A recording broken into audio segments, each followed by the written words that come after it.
Sir ఇప్పుడున్న younger peoples చాలా మంది ఎన్ఆర్ఐ వెళ్ళాలనేసి కూడా డ్రీమ్ వాళ్ళకి వచ్చే వాళ్ళకి మీరు ఇచ్చే సజెషన్ అంటే ఏం చెప్తారు? తప్పకుండా మీరు ప్రపంచ దేశాలకు వెళ్ళాలి, ప్రపంచ దేశాల్లో ఉన్న అభివృద్ధి చూడాలి.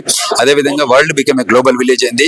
అక్కడ ఉన్న నెట్వర్కింగ్ ఆపర్చునిటీ కానీ, ఇంటిగ్రేటెడ్ నేషనాలిటీ అనాలిసిస్ ఆలోచనలు కానివ్వండి, ఇవన్నీ కూడా తెలుసుకోవాలి. తెలుసుకుంటేనే world become a global village అయింది. కాబట్టి మనం అందరం కూడా ప్రపంచ దేశాలు పర్యటించాలి. అక్కడ కొత్త కొత్త రీసెర్చ్ ఫెసిలిటీస్ కానీ, రీసెర్చ్ అనాలిసిస్ కానీ అందులో భాగస్వామ్యం కావాలి.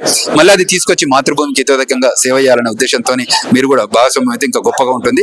సో తప్పకుండా ప్రతి ఒక్కరు కూడా ప్రపంచ దేశాలను స్పృశించాలి, పర్యటించాలి. అక్కడ కొత్త కొత్త పుంతలను అవలోకనం చేసుకోవాలి. దాన్ని మాతృభూమికి తీసుకొచ్చి మాతృభూమిలో కూడా డెవలప్మెంట్ లో భాగస్వామ్యం కావాలని విజ్ఞప్తి చేస్తున్నాం. సార్ ఎన్ఆర్ఐగా మీరు అబ్జర్వేషన్ చేసింది ఇండియన్ పీపుల్స్ కి తగిన గుర్తింపు ఇచ్చారా అదర్ స్టేట్ వాళ్ళంటే ఏం చెప్తున్నారు? తప్పకుండా ఇచ్చారు. ఎందుకంటే మీరు ఇవాళ చూస్తే చాలా సిలికాన్ వ్యాలీలో ఉన్న చాలా కంపెనీస్ హెడ్స్ సిఇఓస్ అందరూ కూడా ఇవాళ భారతీయులు ఉన్నారు.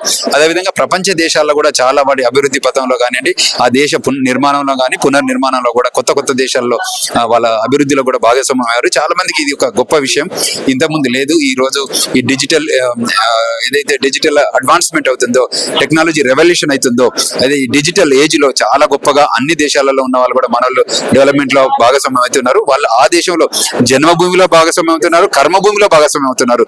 సో తప్పకుండా కర్మభూమిలో ఉండాలి, జన్మభూమిలో ఉండాలి. రెండు రకాలుగా మనం అభివృద్ధిలో ఉండాలనేది నేను విజ్ఞప్తి చేస్తున్నాను.